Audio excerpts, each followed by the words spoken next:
dejar cerrado, ya dejarse allá. Perfecto, también se me hace que está una olla grande ya.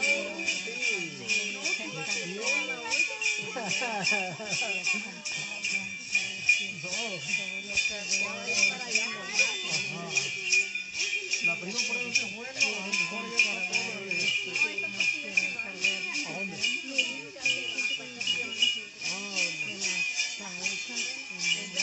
Bueno, que les vaya bien. Sí, que les vaya bien.